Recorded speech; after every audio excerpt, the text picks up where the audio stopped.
Hello friends, कैसे हो आप सब। मैं राहुल आप सभी का स्वागत करता हूं हमारे यूट्यूब चैनल पे। फ्रेंड्स, आज हम स्टार्ट करने जा रहे हैं अकाउंटिंग फॉर पार्टनरशिप फॉर्म। हम जानेंगे कि जो पार्टनरशिप फॉर्म होती है उसकी किस प्रकार से अकाउंटिंग की जाती है, वो हम इन लेक्चरों के माध्यम से जानेंगे। हम सीखेंगे कि किस प्रकार से अकाउंटिंग होगी। तो फ्रेंड्स, अकाउंटिंग करने से पहले सबसे पहले तो आपको ये पता होना चाहिए कि जो पार्टनरशिप होती है, जो पार्टनरशिप फॉर्म होती है, वो एक्चुअल में क्या होती है। जब तक आपको इनका अर्थ मीनिंग नहीं पता होगा तब तक आप क्या नहीं कर पाओगे, अकाउंटिंग अच्छे से नहीं कर पाओगे। तो इसलिए अकाउंटिंग जानने से पहले हमें ये पता होना चाहिए कि पार्टनरशिप फर्म क्या होती हैं। क्योंकि सीधी सी बात है, जब तक हमारा बेस क्लियर नहीं होगा, जो बेसिक ही हमें यदि नहीं आएगा तो हम किस प्रकार से अकाउंटिंग कर पाएंगे। जब हम आगे जब प्रैक्टिकल क्वेश्चन सॉल्व करेंगे तो किस प्रकार से हम प्रैक्टिकल क्वेश्चन सॉल्व कर पाएंगे, जब तक हमारा बेस ही क्लियर नहीं होगा। तो इसलिए फ्रेंड्स, हम इन लेक्चरों के माध्यम से बेस क्लियर करेंगे, फिर धीरे धीरे हम क्या करेंगे, आगे बढ़ेंगे, जिससे कि जब हम प्रैक्टिकल क्वेश्चन सॉल्व करेंगे तो उस समय हमें कोई भी प्रॉब्लम नहीं आएगी, क्योंकि उस समय हमारा क्या क्लियर होगा, बेस क्लियर होगा। तो इसलिए जब हम प्रैक्टिकल क्वेश्चन सॉल्व करेंगे उनमें इनकी बहुत ही आवश्यकता होगी। तो फ्रेंड्स, जो भी इस चैनल पे नया है तो प्लीज़ चैनल को सब्सक्राइब ज़रूर कर लेना, क्योंकि जब भी नेक्स्ट वीडियो अपलोड होगी तो आपको सूचना मिल जाएगी नोटिफिकेशन के ज़रिए। इसलिए चैनल को सब्सक्राइब ज़रूर कर लेना। तो फ्रेंड्स, चलो आज का लेक्चर हम स्टार्ट करते हैं और बात करते हैं कि जो पार्टनरशिप होती है वो क्या होती है। तो सबसे पहले हम बात करते हैं मीनिंग ऑफ पार्टनरशिप की, कि जो पार्टनरशिप है वो क्या होती है। जब तक हमें पार्टनरशिप ही नहीं पता क्या होती है, तब तक किस प्रकार से हम जानेंगे कि उसकी अकाउंटिंग कैसे होगी। तो चलो हम जानते हैं कि पार्टनरशिप क्या होती है। जैसे सपोज करो फ्रेंड्स, ये कोई ए व्यक्ति है और ये कोई बी व्यक्ति है। ठीक है, इन्होंने क्या किया, दोनों ने मिलकर एक बिजनेस स्टार्ट किया। क्या किया, एक बिजनेस स्टार्ट किया। अब इन दोनों ने बिजनेस स्टार्ट कर लिया। पहली बात तो ये हो गई कि इन्होंने क्या किया, बिजनेस स्टार्ट किया। फिर अब बिजनेस स्टार्ट किया है, अपनी अपनी कैपिटल इसके अंदर लगाई है, तो ऐसे ही तो लगाई होगी नहीं। इन्होंने क्या किया होगा, कॉन्ट्रैक्ट किया होगा, मतलब अनुबंध किया होगा, समझौता किया होगा। कुछ ना कुछ तो इनके बीच में डिसाइड हुआ ही होगा कि हाँ, तू इतनी कैपिटल लगा रहा है, मैं इतनी लगा रहा हूँ, तुझे इतना इंटरेस्ट मिल जाएगा, मुझे इतना मिल जाएगा, प्रॉफिट हम इस प्रकार से बांट लेंगे। जो पहले ही डिसाइड किया जाता है उसे कॉन्ट्रैक्ट बोलते हैं। तो मतलब इन्होंने क्या किया है, कॉन्ट्रैक्ट पे बेस कॉन्ट्रेक्चुअल बेसिस पर क्या किया, एक बिजनेस स्टार्ट किया है। यदि ये कॉन्ट्रेक्चुअल बेसिस पे यदि नहीं करते तो सपोज करो इन्होंने इसने हाँ भर दी, कि बी ने हाँ भर दी कि मैं क्या करूँगा, तेरे साथ बिजनेस स्टार्ट करने के लिए तैयार हूँ। लेकिन कुछ समय बाद ये क्या करता है, अपनी पूंजी लेकर भाग जाता है, चला जाता है। तो और इनके बीच में कोई कॉन्ट्रैक्ट भी नहीं हुआ था, एग्रीमेंट रिटर्न में कोई कॉन्ट्रैक्ट भी नहीं हुआ था। तो इस वजह से ये चला जाता है, तो ये इसको क्या दे चुका, धोखा दे चुका। और इससे इसको क्या होगी, जोखिम उठानी पड़ेगी। तो इसलिए ये दोनों क्या करते हैं, पहले ही एक कॉन्ट्रैक्ट रिटर्न में कुछ एग्रीमेंट वगैरह कर लेते हैं, जिससे कि आगे परेशानी नहीं हो सके, मतलब ये भाग नहीं सके। तो इसलिए इन दोनों ने मिलकर जब कॉन्टेक्चुअल बेसिस पर क्या किया, एक बिजनेस स्टार्ट किया है, तो वही बिजनेस ही क्या कहलाता है फ्रेंड्स, पार्टनरशिप फर्म कहलाता है। और जो उसके अंदर जो पार्टनर्स होते हैं, जितने भी पार्टनर्स होते हैं उनको हम क्या बोलते हैं, पार्टनर बोलते हैं। जो भी उसके हिस्सेदार होते हैं उनको हम क्या बोलते हैं, पार्टनर बोलते हैं। तो हमें ये भी पता चल गया कि पार्टनर कौन होते हैं। और पार्टनरशिप फॉर्म कौन सी कहलाएगी, जो हमने बिजनेस स्टार्ट किया है। बिजनेस स्टार्ट करना बहुत ही आवश्यक है, और वो भी किस पे बेसिस होना चाहिए, कॉन्ट्रेक्चुअल बेसिस पे, मतलब कॉन्ट्रैक्ट पर आधारित तो होना चाहिए। क्योंकि ऐसे ही तो कोई बिजनेस स्टार्ट करने वाला है नहीं, पहले से कुछ ना कुछ डिसाइड होगा उन दोनों के बीच में, तभी वो क्या करेंगे, बिजनेस स्टार्ट करेंगे। तो इस प्रकार से फ्रेंड्स, पार्टनरशिप क्या हो गई, जब दो या दो से अधिक व्यक्तियों के द्वारा कॉन्ट्रेक्चुअल बेसिस पर किसी बिजनेस को स्टार्ट करते हैं, तो उस बिजनेस को ही क्या बोला जाता है, पार्टनरशिप बोला जाता है। तो नॉर्मल वर्ड्स में डेफिनेशन हमारी ये हो गई। अब हम बात करते हैं स्क्रीन पर जो डेफिनेशन दी हुई है उसके बारे में कि वो क्या कह रही है। वो कह रही है कि partnership is a type of business in which two और मोर देन पर्सन, दो या दो से अधिक पर्सन कम आते हैं टुगेदर साथ में carry out the business, business को करने के लिए फॉर कॉमन गोल्स। कोई भी किसी भी व्यक्ति के कुछ ना कुछ गोल होते हैं, जैसे प्रॉफिट कमाना गोल हो सकता है। तो जैसे सपोज करो किसी पर्सन को प्रॉफिट कमाना है और वो प्रॉफिट कमाने के लिए क्या करें, एक बिजनेस करने के लिए एक साथ आते हैं। और वो व्यक्ति कितने होंगे, या तो दो होंगे या दो से अधिक होंगे, एक नहीं हो सकता, क्योंकि एक होगा तो वो पार्टनरशिप नहीं कहलाएगा। पार्टनरशिप होने के लिए क्या होना पड़ेगा, दो या दो से अधिक व्यक्तियों का होना अत्यंत आवश्यक है। तो इसका मतलब हो गया नॉर्मल वर्ड में, यदि इस लाइन को देखें तो इसके अंदर बताया गया है कि जो कॉमन गोल पाने के लिए, कॉमन गोल्स जो होते हैं उनको प्राप्त करने के लिए जो बिजनेस स्टार्ट किया गया है, किनके द्वारा, दो या दो से अधिक व्यक्तियों के द्वारा, तो उसी को क्या बोला जाता है फ्रेंड्स, पार्टनरशिप बोला जाता है। मुझे आशा है कि आपको पार्टनरशिप जो मीनिंग थी वो अच्छे से समझ में आ गई होगी। हाँ जी सर, हमें मीनिंग तो इसकी अच्छे से समझ में आ गई, अब आप आगे के बारे में डिस्कस करिए। चलो फिर हम बात करते हैं नेक्स्ट पॉइंट हमारा है फीचर्स, कि जो पार्टनरशिप होती है उसके फीचर्स क्या क्या होते हैं, मतलब जो पार्टनरशिप होने के लिए क्या क्या आवश्यक है वो हम अभी डिस्कस करते हैं। तो सबसे पहले हमारे सामने आता है existence of agreement.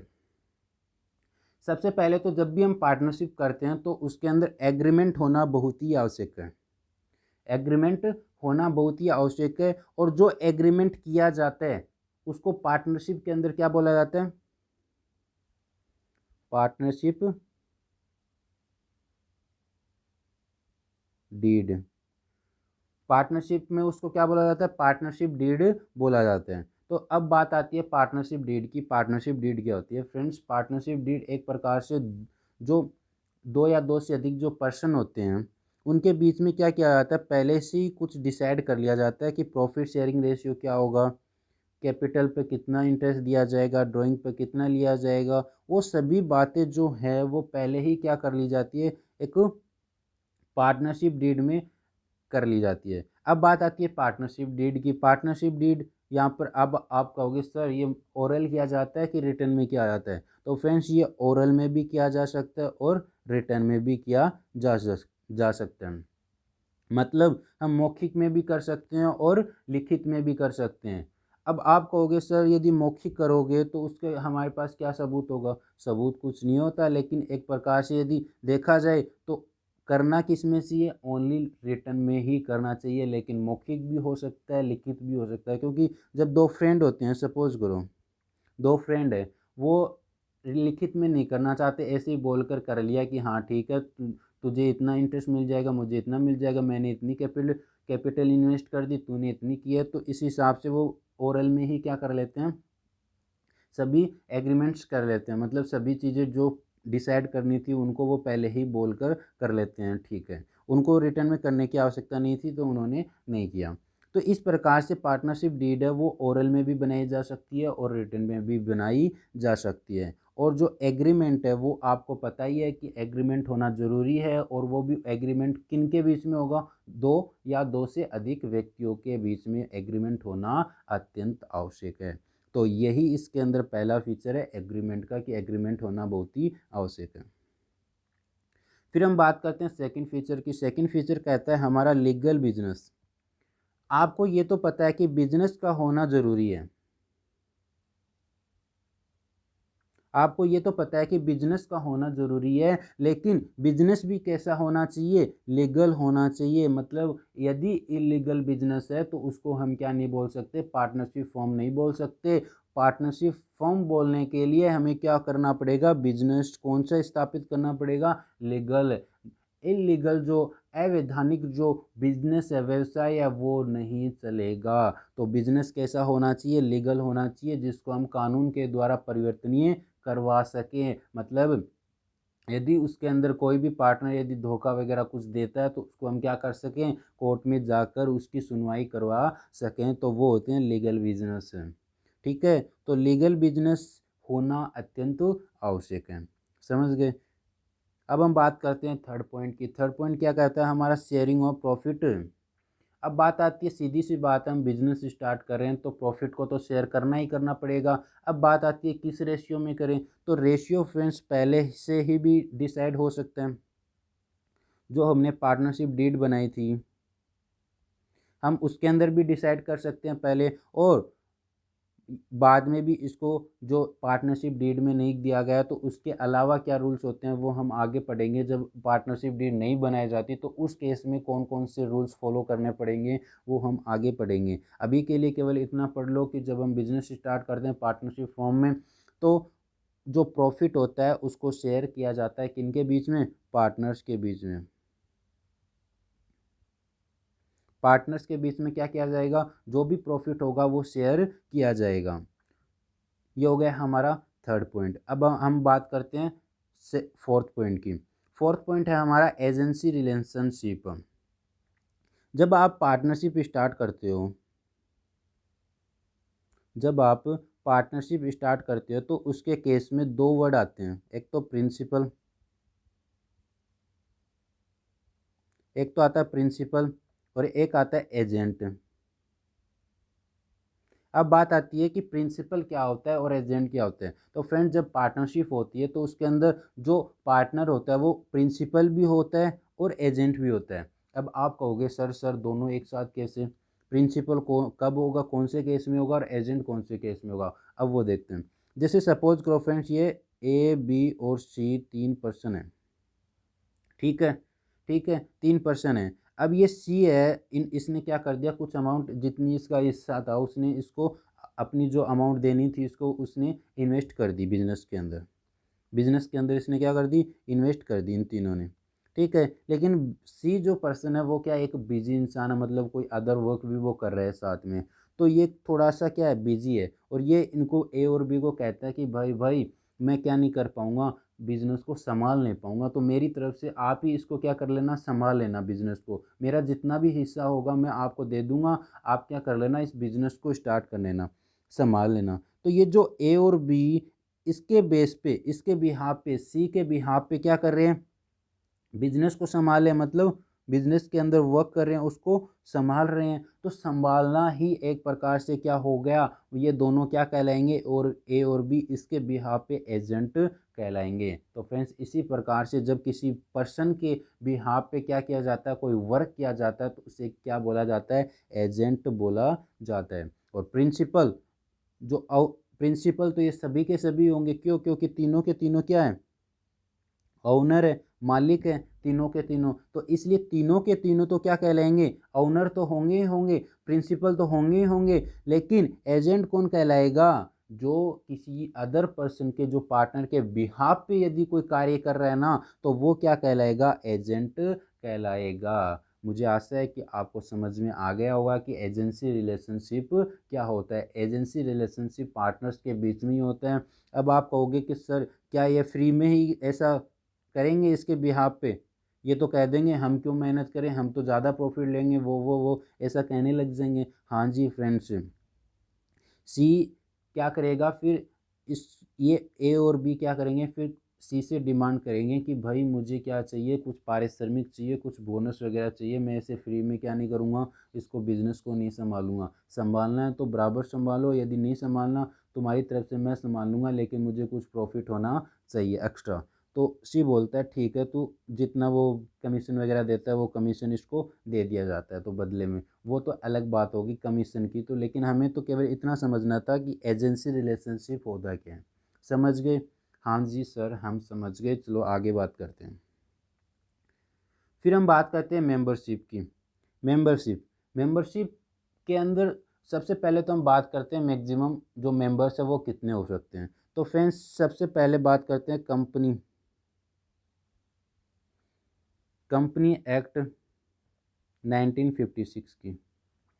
Company act 1956 में कितने मेंबर्स हुआ करते थे, 10 और 20। 20 किस में होते थे, बैंकिंग कंपनी में। 10 तो जो नॉर्मल बिजनेस होता था उसके अंदर तो मैक्सिमम पर्सन कितने होते थे, 10 होते थे। जबकि बैंकिंग जो कंपनी जो बैंकिंग जो पार्टनरशिप है उसके अंदर क्या होते थे, 20 मैक्सिमम मेंबर्स होते थे। ये कौन से एक्ट के थ्रू है, कंपनी एक्ट 1956 के द्वारा। फिर हम बात करते हैं कंपनी एक्ट 2013 2013 के अनुसार यदि देखें, कंपनी एक्ट 2013 के अनुसार देखें तो उसके अंदर बताया गया कि जो मैक्सिमम मेंबर है, मैक्सिमम जो मेंबर है वो कितने हो सकते हैं, 100। मैक्सिमम मेंबर कितने हो सकते हैं, 100 हो सकते हैं। ये किसके थ्रू बताया गया, कंपनी एक्ट 2013 के थ्रू बताया गया कि जो मैक्सिमम मेंबर है वो कितने हो सकते हैं, 100 हो सकते हैं। लेकिन फ्रेंड्स फिर क्या किया गया, दो है कंपनी रूल्स 2014 में क्या किया गया, फिर से रूल निकाला गया और उसके अंदर बताया गया कि भाई मैक्सिमम मेंबर 100 नहीं हो सकते, मैक्सिमम मेंबर 50 ही हो सकते हैं। तो मतलब कंपनी रूल्स 2014 के अनुसार कितने मेंबर्स हो सकते हैं, 50 मेंबर्स ही हो सकते हैं, जो कि अभी करंट ईयर में चालू हैं। तो 2014 के अनुसार कितना हो गया, 50, और 1956 के अनुसार कितना होता था, 10 और 20 होते था। 20 किसका होता था, बैंकिंग कंपनीज का, और 10 किसका होता था, जो नॉर्मल जो कंपनीज है बिजनेस है उनके लिए। और कंपनी एक्ट 2013 की बात करें तो उसके अंदर 100 मेंबर्स का बताया गया था कि 100 मेंबर्स क्या हो सकते हैं, मैक्सिमम हो सकते हैं। फिर कंपनी ने क्या किया, फिर से एक रूल निकाला 2014 में और कहा कि भाई हमसे गलती होगी, आप क्या कर सकते हो, 50 मेंबर तक ही मैक्सिमम पार्टनरशिप हो सकती है, इससे ज़्यादा पार्टनर नहीं हो सकते। तो ये हो गई हमारी मेंबरशिप। फिर हम बात करते हैं नेचर ऑफ लाइबिलिटीज़ की। अब बात आती है नेचर ऑफ लाइबिलिटीज़ की कि जो पार्टनर्स होते हैं उनकी जो लाइबिलिटीज़ है वो क्या होती है। तो फ्रेंड्स उनकी जो लाइबिलिटीज़ है वो क्या होती है, अनलिमिटेड होती है, असीमित जिसको हम हिंदी में बोलते हैं। तो अनलिमिटेड उनकी लाइबिलिटीज़ होती है। अब आप कहोगे कि सर अनलिमिटेड का मतलब, देखते हैं। जैसे सपोज करो ये हमारा बिजनेस है और बिजनेस के अंदर सपोज करो 10,000 रुपये ही पड़े हैं, ठीक है, और आपने किसी को देने हैं 20,000 रुपये। आपको पेमेंट कितने की करनी है, 20,000 रुपये की। तो फ्रेंड्स बिजनेस के अंदर कितने, 10,000 रुपये, तो ये 10,000 रुपये तो इसमें से दे देंगे। बाकी बचे कितने, 10,000 रुपये। तो जो बाकी जो अमाउंट बची है 10,000 रुपये, उनको क्या करना पड़ेगा, उन पार्टनर को अपनी पर्सनल असेट्स से पेमेंट करनी पड़ेगी। तो इसका मतलब यदि बिजनेस में पैसे नहीं है तो उनको क्या करना पड़ेगा, अपनी पर्सनल असेट्स से पेमेंट करनी पड़ेगी। तो इसी को क्या बोलते हैं फ्रेंड्स, असीमित दायित्व बोलते हैं, अनलिमिटेड लायबिलिटीज बोलते हैं। समझ गए, हाँ जी सर समझ गए, आगे बात करो। नेक्स्ट पॉइंट की हम बात करते हैं रजिस्ट्रेशन ऑफ फर्म। अब बात आती है जो फर्म है हमारी, क्या उसका रजिस्ट्रेशन करवाना हमें अनिवार्य है, नहीं फ्रेंड्स। जो फर्म होती है, पार्टनरशिप फर्म होती है, उसके अंदर रजिस्ट्रेशन हमें उसके अंदर रजिस्ट्रेशन करवाने की आवश्यकता नहीं है। यदि हमारी इच्छा है तो हम करवा भी सकते हैं और हमारी इच्छा नहीं है तो हम नहीं भी करवा सकते। मतलब ये जो रजिस्ट्रेशन है वो किस पर निर्भर है, इच्छा पे।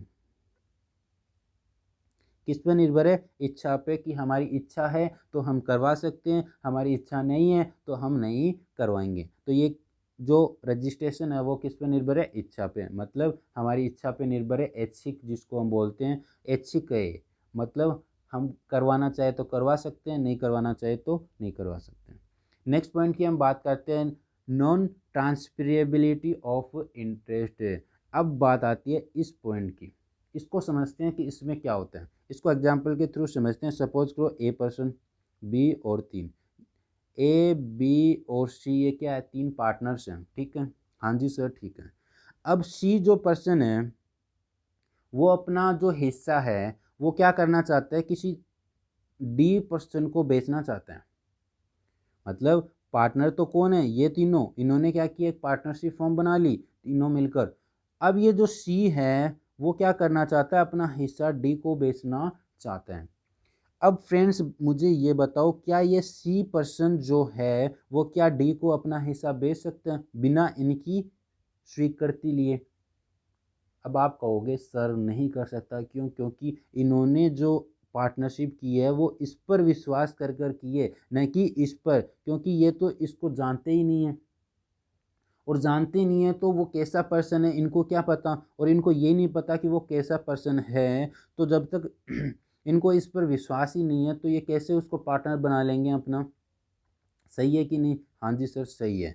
तो अब जब तक ये ए और बी इस सी को स्वीकृति नहीं देंगे इसको बेचने के लिए, जब तक सी क्या नहीं कर पाएगा, डी को अपनी जो पार्ट हिस्सा है वो नहीं बेच पाएगा। तो इसलिए फ्रेंड्स सी के द्वारा डी को बेचने के लिए क्या करना पड़ेगा, ए और बी की स्वीकृति लेना आवश्यक है। इसी को क्या बोला जाता है, नॉन ट्रांसफरेबिलिटी ऑफ इंटरेस्ट। समझ गए? हाँ जी सर, समझ गए। अब हम बात करते हैं नेक्स्ट पॉइंट की। नेक्स्ट फीचर है हमारा non separation of ownership and control. अब बात आती है ओनरशिप एंड कंट्रोल की। जैसे सपोज करो फ्रेंड्स, कंपनी के केस में देखते हैं, कंपनी होती है उसके अंदर जो उसके शेयर होल्डर्स होते हैं, कंपनी के अंदर जो शेयर होल्डर्स होते हैं तो वो क्या होते हैं, जो गलतियां करते हैं तो उनका जो, जैसे सपोज करो शेयर होल्डर क्या माने जाते हैं, कंपनी के स्वामी माने जाते हैं, राइट। लेकिन यदि कोई गलती शेयर होल्डर करता है तो उसका जिम्मेदार कौन माना जाता है, कंपनी मानी जाती है, न कि शेयर होल्डर माना जाता है। मतलब वहाँ पे क्या आता है, एक पृथक, जिसको हम पृथक अवधारणा बोलते हैं, पृथक अस्तित्व की जब हम अवधारणा बोलते हैं वो उसमें फॉलो होती थी, सेपरेशन ऑफ ओनरशिप जिसको हम बोलते हैं। मतलब कंपनी अलग मानी जाती है इसके अंदर, और जो शेयर होल्डर्स है वो अलग माने जाते थे। लेकिन फ्रेंड्स यदि हम पार्टनरशिप की यदि हम बात करें तो पार्टनरशिप के अंदर उसके जो पार्टनर हैं वो दोनों क्या होते हैं, एक ही माने जाते हैं। उसके अंदर पार्टनरशिप फर्म को और पार्टनर को अलग अलग नहीं माना जाता। यदि पार्टनर कोई गलत डिसीजन लेते और उसकी वजह से कोई लॉस हो गया तो उसका जिम्मेदार भी कौन होगा, पार्टनर ही होगा, पार्टनरशिप फर्म नहीं होगी। तो फ्रेंड्स यही मैं आपको बताना चाह रहा था कि non separation of ownership and control क्या होता है। समझ गए? कंपनी के केस में दोनों क्या होते थे, कंपनी और उसके जो शेयर होल्डर्स है वो अलग अलग होते थे। लेकिन जो पार्टनरशिप फॉर्म होती है उसके अंदर जो पार्टनर और जो पार्टनरशिप फॉर्म है वो दोनों क्या होते हैं, एक ही होते हैं। और जो पार्टनर जो गलतियां करेंगे उसके जिम्मेदार वो क्या होंगे, स्वयं होंगे, पार्टनरशिप फॉर्म नहीं होगी। ओके फ्रेंड्स, आज हमने डिस्कस किया कि पार्टनरशिप फॉर्म क्या होती है, फिर हमने जाना कि उसके फीचर्स कौन कौन से होते हैं, जो कि हमने अच्छे से कंप्लीट कर लिया। मुझे आशा है कि आप सबके ये चीज़ें अच्छे से समझ में आ गई होगी। फ्रेंड्स यदि समझ में आई तो ज़्यादा से ज़्यादा इस वीडियो को शेयर करना अपने फ्रेंड्स को, और उनको बताना कि जो पार्टनरशिप है वो स्टार्ट हो चुकी है, और उसके इसके रेगुलर वीडियो भी आपको मिलते रहेंगे। और रेगुलर वीडियो प्राप्त करने के लिए आपको चैनल को सब्सक्राइब ज़रूर करना पड़ेगा, जिससे कि आपके पास नोटिफिकेशन आ जाएगा। तो मिलते हैं फ्रेंड्स अब नेक्स्ट लेक्चर में। Okay bye.